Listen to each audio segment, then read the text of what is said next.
Bonjour à tous. Donc aujourd'hui, deuxième vidéo sur l'isostatisme.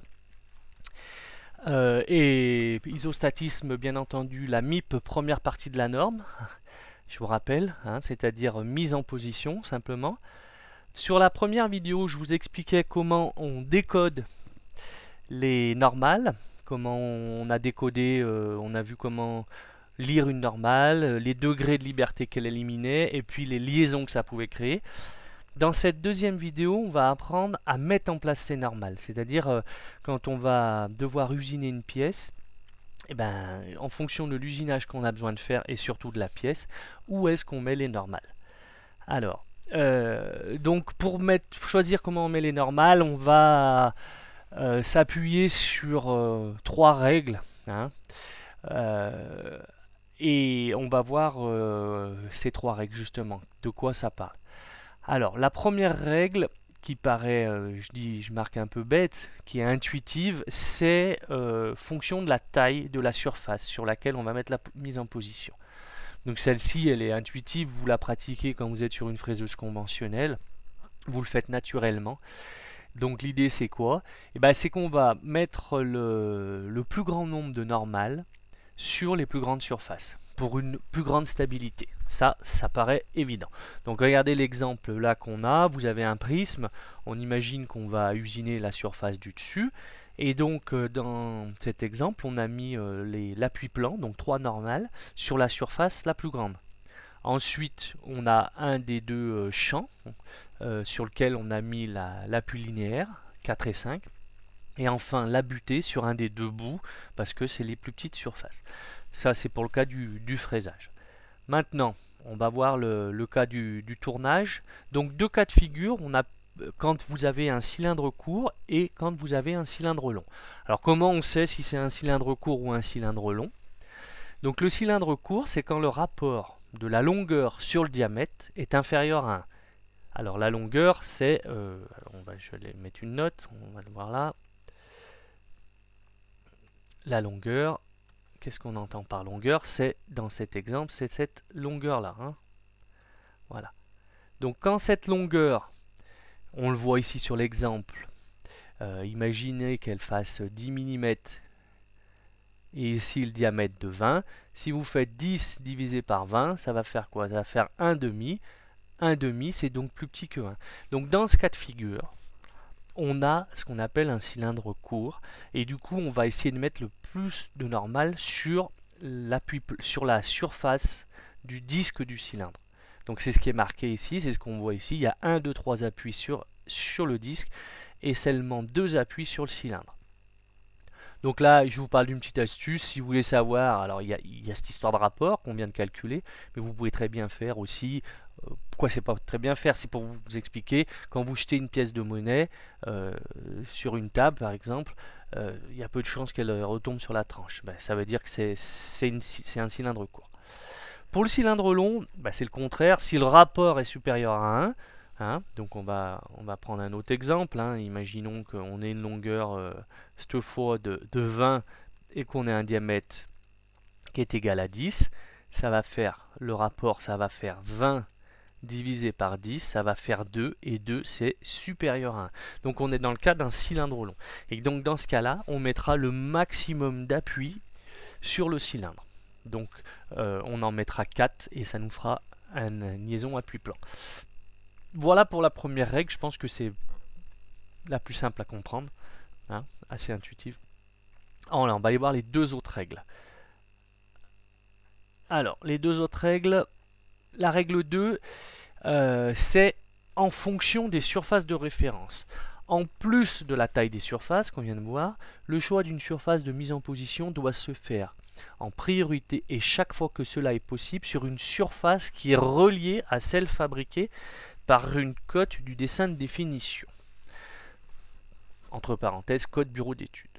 En effet, si la cote fabriquée correspond à une cote du bureau d'études, on évite alors de faire un transfert de cote.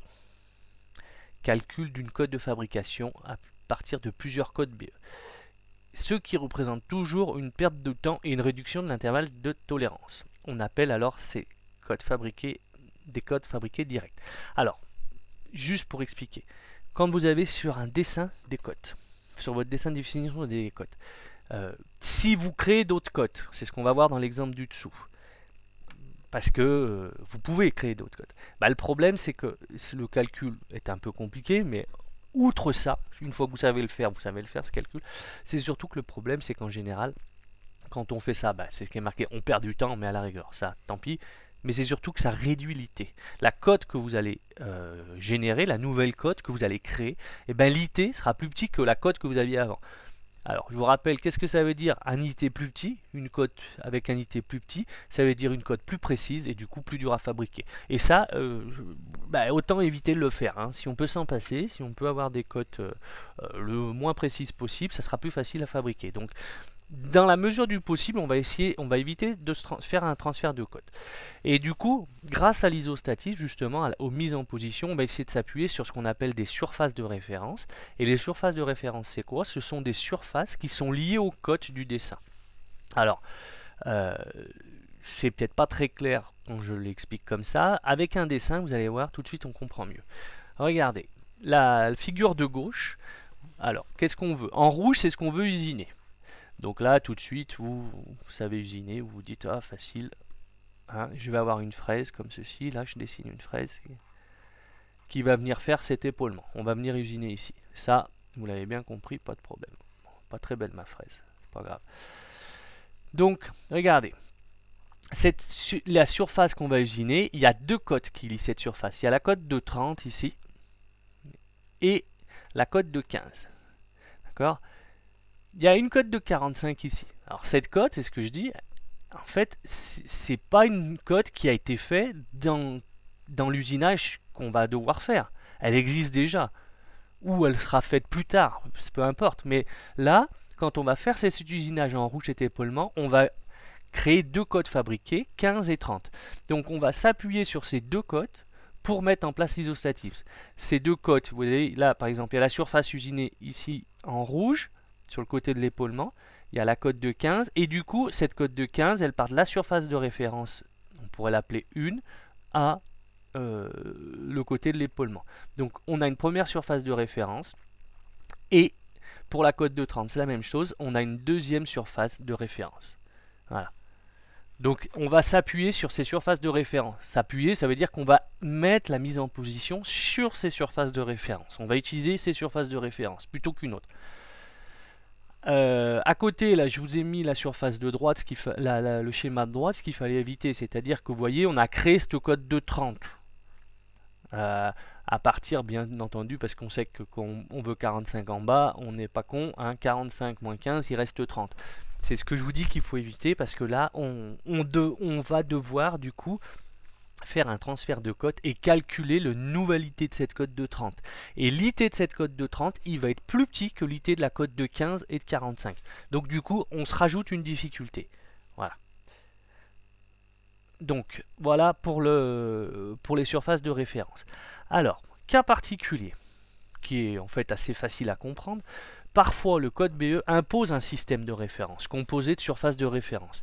Il faudra du coup, dans ce cas-là, tenir compte en priorité de ces surfaces de référence. Alors, on vous comprend toujours mieux avec un petit exemple. Regardez, on veut ici faire ce diamètre A. Un perçage, un alésage, imaginons. Alors, il est là. Et regardez, qu'est-ce qu'on vous dit? On vous met ici que diamètre A, il est localisé avec une tolérance de 0,1 par rapport aux surfaces A, B, C. Donc quand vous avez des surfaces de référence comme ceci, il y a un ordre, il y a une priorité. Le premier carré, la première surface, c'est elle qui est la plus importante. Ensuite la B et la C.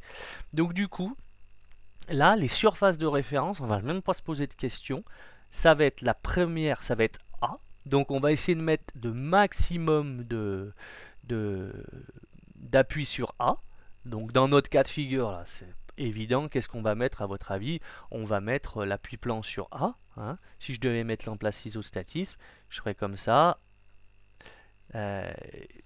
Donc A, elle est là. 1, 2, 3 ici. 1, 2, 3. D'accord, on va les retrouver là.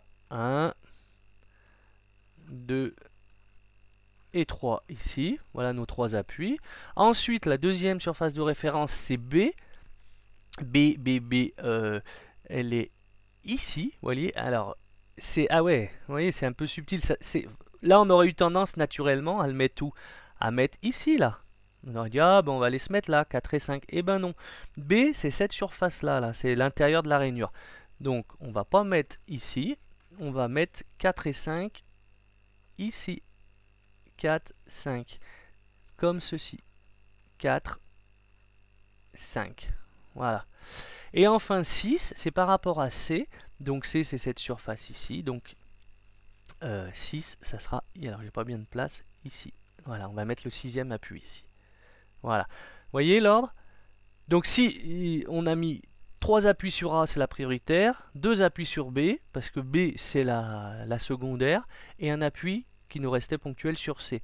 Imaginons que C et B étaient inversés. Ben dans ce cas-là, on aurait mis ici 2 appuis sur C, et plus qu'un appui sur la surface B. Voilà. Donc à la rigueur, quand vous avez ce type de localisation, c'est presque le plus facile à faire. Ça, c'est la deuxième règle. Enfin, la troisième, c'est donc vous allez mettre en place les normales de repérage en fonction des IT des tolérances. Alors les IT, c'est parce que là, on n'a pas vu encore d'IT, on n'a pas vu de code plus ou moins précis. Donc là, on va tenir compte de la précision des codes que vous usinez. Alors je précise bien tolérance dimensionnelle, c'est-à-dire des diamètres, des longueurs, des épaisseurs, des largeurs, et aussi des tolérances géométriques, parallélisme, perpendicularité, etc. Il faut tenir compte de tout ça. Et ça, c'est dans le cas où il n'y aura pas de système de référence imposé, l'exemple qu'on a mis avant. Et c'est souvent le cas, c'est le cas le plus fréquent. Alors, on va mieux comprendre avec un exemple. Ici, on a une pièce, toujours la même. Donc, regardez, on regarde nos deux cotes, et qu'est-ce qu'on voit? On a la cote de 30, donc c'est le même exemple tout à l'heure, on fait un épaulement. Cote de 30 avec une cote de 30 plus ou moins 0,1. Donc là, l'IT, il vient naturellement, c'est 0,2. Et ici, 15 plus ou moins 0,3. IT, c'est 0,6. Donc quel est l'IT le plus serré? C'est la cote de 30. Donc on a mis le maximum d'appui sur la surface de référence, on va l'appeler 1, qui est liée à cette cote de 30. 1, 2, 3. On a mis ensuite le maximum d'appui sur la surface de référence 2, 4, 5, parce que c'est la cote de 15, plus ou moins 0,3 avec l'IT de 0,6. Pour 6, sur ce type de pièce, ça serait indifféremment sur ce côté ou l'autre. Alors là, sur cette vue, c'est difficile à expliquer. Il y a deux possibilités. On ne peut pas savoir, on se met là où on veut. Deuxième exemple, donc regardez, dans ce cas-là, c'est toujours la même pièce. Et qu'est-ce qu'on a fait? On a inversé les tolérances. C'est-à-dire que notre code de 15, cette fois, c'est elle qui a l'IT le plus petit. Et ici, l'IT, il est à 0,6. Donc du coup, bah là, tout de suite, vous comprenez, la plus serrée, c'est la 15. Sa surface de référence, elle est là. Donc on a mis l'appui plan sur SR1 et on a mis l'appui linéaire sur SR2. Alors là, ça tombe bien. Pourquoi? Parce qu'en plus, les surfaces sont à peu près équivalentes au niveau taille. Vous vous rappelez la règle numéro 1? On vous a dit qu'il fallait tenir compte de la taille. Donc là, il n'y a pas de problème. Maintenant, quand vous serez face à des surfaces imaginons que là, dans cet exemple-là, SR1 soit tout petit, eh ben, on ne respectera pas forcément cette règle. C'est toujours un jeu de balance. C'est-à-dire qu'il n'y a pas une règle qui prend vraiment le pas sur l'autre. C'est un peu du... Il faut s'adapter à chaque situation. Il faut essayer de respecter ces trois règles, tout en sachant que des fois, c'est pas possible. On ne va pas se mettre un appui plan sur une surface qui est toute petite. On ne va pas pouvoir. Donc, il faut l'adapter. Bon, après, les exemples qu'on va vous donner, c'est jamais des cas tordus. Il faut quand même, si vous avez compris ces trois règles, c'est bien. Vous verrez, vous allez vous en sortir. Voilà pour la partie cours. Ce qu'on va faire, je vais vous montrer deux exercices. Ça, c'est les exercices que vous avez à faire. On va en faire deux ensemble. Donc, comment on va travailler? Vous voyez, alors premier exercice, là je l'ai mis en 3 dimensions, ça permettra de mieux comprendre. Alors qu'est-ce qu'on vous dit? Après avoir lu et compris le cours, ça c'est évident, vous allez faire les exercices. Pour cette série, réalisez la mise en position de la pièce de la manière à respecter les 3 règles de mise en position des normales. Alors pour cela, vous allez modéliser chaque normale avec son numéro sur les schémas. Donc là, vous voyez, vous avez en rouge, c'est ce qu'on veut usiner. Et vous, il va falloir mettre les normales de repérage. Il va falloir mettre dans le tableau quels sont les degrés de liberté qu'elles éliminent et puis le type de liaison qu'elles ont créé. Voilà. Les schémas, en rouge, vous avez les surfaces usinées. Je vous ai mis 2, 3 vues ou une vue, ça dépend de ce qu'on fait. Et pour vous aider, je vous ai tracé les repères. Sur chaque vue, vous avez le repère en vert avec l'orientation des axes. Voilà. Donc, on va y aller. Donc là, je vous laisse réfléchir un moment. On vous dit, vous voyez, vous pouvez commencer à appliquer la règle des 3 surfaces. Ah, il y a des tailles des surfaces. Il y a des surfaces plus grandes que d'autres. Et puis, est-ce qu'il y a la règle numéro 2, on va regarder les surfaces de référence. Ben ouais, surface de référence, regardez, il y a la CF1 qui lit cette surface en bas. CF2, c'est sur cette surface. Et CF3 sur la surface qui est ici. Donc, règle numéro 2, est-ce qu'il y a le cas particulier avec des localisations et des surfaces de référence imposées? Non. Et maintenant, est-ce qu'il y a une précision dans les IT? Oui, règle numéro 3, regardez, c'est marqué, on vous dit que la cote, l'IT de CF2 c'est le plus grand, ensuite le moyen c'est CF3 et CF1 c'est le plus petit. Ah, ça tombe bien, CF1 c'est aussi, vous voyez, qu'elle est liée à la surface la plus grande. Donc forcément, on en déduit qu'on va mettre l'appui-plan sur la surface qui est liée à CF1. Ensuite, le deuxième unité le plus petit, c'est CF3. Donc on va mettre le linéaire sur CF3. Et enfin, le dernier, c'est CF2. Donc sur cette surface ici. Je vous affiche la correction. Voilà ce que ça donne. Hein, c'est exactement ce que je viens de dire. Donc on regarde comment on a mis en place. On a mis 1, 2, 3, notre fameux appui-plan sur la surface la plus grande, surface de référence qui est liée à CF1. Ici, voilà. On le retrouve sur cette vue. Ensuite, on a mis 4 et 5 ici en haut sur la cote, sur la surface de référence qui est liée à la cote CF3. Et enfin, on a mis 6, l'appui ponctuel, sur le dernier IT, la cote la plus grande, avec l'IT le plus grand, CF2. Et on l'a mis ici à gauche. Hein. On n'a pas le choix parce qu'il faut bien le mettre à gauche et non pas à droite. Voilà. Une fois qu'on a fait ça, ça fait penser là maintenant à l'exercice qu'on faisait dans la vidéo 1. Qui élimine quoi? Alors on prend 1, il élimine quoi? Il élimine 1 tout seul, il élimine TZ. Si on rajoute 2, on va éliminer la rotation autour de Y. Alors, je vais peut-être baisser un peu et aller un peu moins vite pour pas vous perdre. Je recommence. 1, ici, ou sur cette vue, on voit qu'il élimine TZ. Le fait de rajouter 2, ici en haut, on le voit mieux, moi je le vois mieux sur cette vue, on va éliminer la rotation autour de l'axe des Y. Le fait de rajouter encore 3, cette fois on élimine Rx. Donc 1, 2, 3, 3 appuis, une translation de rotation, boum, ça tombe, on a créé un appui-plan.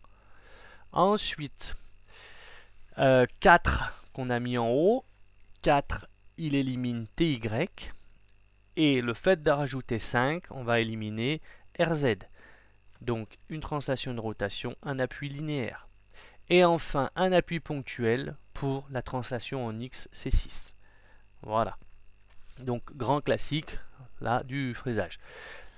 Alors, on va aller regarder maintenant l'exercice 4 que vous avez sur les documents. C'est un exemple de... Ça, faudra le faire. Hein. Exercice 2, 3, vous le faites. Le 4, c'est un exercice de tournage. Donc, on va le faire ensemble, pareil, pour que vous puissiez faire les autres exercices. Donc, qu'est-ce qu'on voit? En rouge, c'est ce qu'on va usiner. Donc, on fait un dressage et on fait un épaulement intérieur. Donc on retrouve sur les vues à gauche. Tout le reste a été fait. Donc qu'est-ce qui est important de regarder? quelles sont les surfaces de référence. Regardez. Là, il va y avoir quoi comme surface de référence? Notre usinage, il y a cette cote. Ah, peut-être prendre le stylo. Il y a cette cote là de 30 plus ou moins 2 qui lie la surface de dressage à cette surface. Ça, c'est une surface de référence. Ensuite, elle est ici. Hein. Elle est doublement surface de référence parce que regardez, le fond de l'épaulement, 10 plus ou moins 1, il lie cette surface. Alors cette surface, c'est quoi? C'est un disque. Donc, ok. Ensuite, vous avez alors cette cote là. Vous allez dire, ah ben il y a cette cote là, en plus avec un H9, elle va être précise, diamètre 25 H9. Ben, est-ce qu'elle est liée à quelque chose? Pas du tout. C'est une cote fabriquée, mais entre. Elle est liée à aucune surface de référence, ce diamètre. Là, si vous voulez pour comprendre, ce diamètre 25 H9, sa précision, il sera respecté. Il n'est pas lié à une surface, d'accord? C'est un peu dur à vous faire comprendre, mais quelle que soit en gros la mise en position que vous allez effectuer, c'est pas ça qui va faire qu'il sera respecté ou pas. Quand je dis quelle que soit la mise en position, il ne faut pas non plus faire n'importe quoi, mais ça, on va dire, c'est une cote machine. En réalité, c'est plus la machine, le choix de l'outil, les conditions de coupe, tout ce que vous allez faire, qui va faire que vous allez la respecter. Votre pièce, elle peut être, j'exagère, mais elle peut être montée comme une patate. Vous allez quand même la respecter. Par contre, l'autre derrière, regardez. Là, là, c'est important de comprendre. On exige quoi? On exige une coaxialité de ce diamètre, là, avec une tolérance de 1 par rapport à A. Alors là, par contre, c'est important. C'est-à-dire qu'on veut que ce diamètre, donc pour être précis, ça va être l'axe du diamètre que vous allez générer, lui, il ait une exigence de coaxialité par rapport à A. Et A, c'est quoi? C'est le gros diamètre qu'il y a ici. Hop, on le voit sur l'autre vue. Ça, c'est diamètre A. Diamètre A, donc on va prendre, comme à chaque fois qu'il y a une coaxialité, on utilise les axes de ces diamètres. Donc en gros, pour faire simple, on veut que ce diamètre 25H9, il soit coaxial avec l'autre axe du diamètre A. Une coaxialité, c'est quoi? Je vous rappelle, c'est qu'en gros, on voudrait qu'ils soient confondus, que les deux axes, celui-là et celui-là, soient parfaitement confondus. Alors c'est impossible d'un point de vue fabrication, puisque on n'est pas dans la même sous-phase, comme il y a eu un démontage, donc on va essayer de s'en approcher. Et là, vous voyez, on vous met un diamètre de 1 comme tolérance. Autant vous dire que c'est facile, mais peu importe que ça soit facile ou pas, mais il faut respecter la tolérance demandée, diamètre de 1. Ça, hein? Donc, considérez que ça, c'est un IT de 1. Ici, que cette cote, on a un IT de plus ou moins 1, ça fait 2. Et l'autre, ici, l'IT, il est de plus ou moins 2, c'est-à-dire 4. Donc ici, notre cote la plus serrée, c'est bien celle-là, c'est l'IT de 1. C'est cette tolérance géométrique de coaxialité. Donc c'est celle-là sur laquelle il va falloir mettre le maximum d'appui. Donc ça fait référence à quoi? Ça fait référence à ce diamètre A. Et ce diamètre A, c'est quoi? C'est celui-là. Donc là, ça découle. On va se dire, ah bah ouais, mettre le maximum de normal de repérage sur ce diamètre, c'est-à-dire qu'on va mettre un appui pivot glissant. Parce que si on regarde un peu, on a quoi comme possibilité là? Soit on met 4 appuis sur ce grand diamètre là, ça fait un pivot glissant. Soit on pourrait mettre un appui plan sur ce disque, voyez, et puis après, ici, un centrage court. Ça serait deux façons de monter la pièce. Et là, ce qui nous impose